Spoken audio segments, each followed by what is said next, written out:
Son of God, share my mind, and you don't die. This is the season 4, the episode 54 in the series How to Manifest Immortality. And the name of today's teaching is What is Justice? Justice is the divine correction for injustice.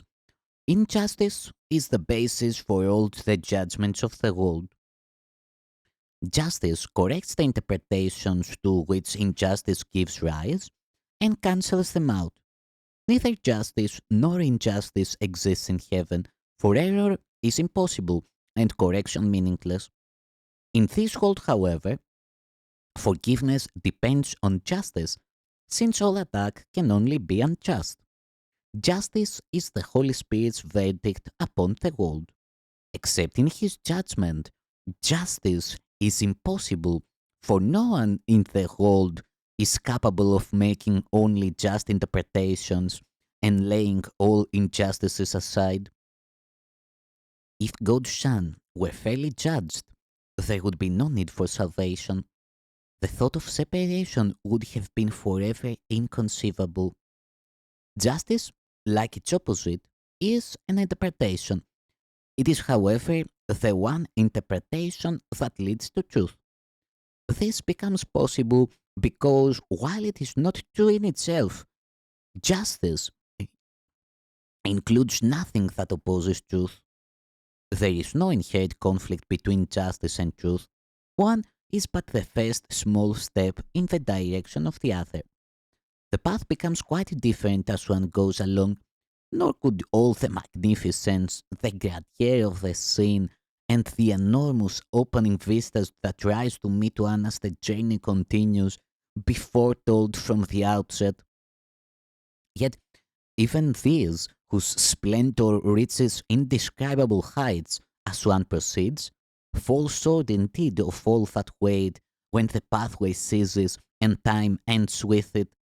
But somewhere one must start. Justice is the beginning. All concepts of your brothers and yourself, all fears of future states, and all concerns about the past stem from injustice. Here is the lens which, held before the body's eyes, distorts perception and brings witness of the distorted world to the mind that made the lens and hold it very dear. Selectively and arbitrary is every concept of the world built up in just this way. Sins are perceived and justified by careful selectivity in which all thought of wholeness must be lost. Forgiveness has no place in such a sin, for not one sin but seems forever true. Salvation is God's justice. It restores to your awareness the wholeness of the fragments you perceive as broken off and separate. And it is this that overcomes the fear of death. For separate fragments must decay and die, but wholeness is immortal. It remains forever and forever like its creator, being one with him. God's judgment is his justice. Unto this, onto this, a judgment wholly lacking in condemnation, an evaluation based entirely on love. You have projected your injustice, giving God the lens of warped perception through which you look. Now, it belongs to Him and not to you. You are afraid of Him and do not see you hate and fear yourself as enemy. Pray for God's justice and do not confuse His mercy with your own insanity. Perception can make whatever picture the mind desires to see. Remember this. In this lies either heaven or hell, as you elect.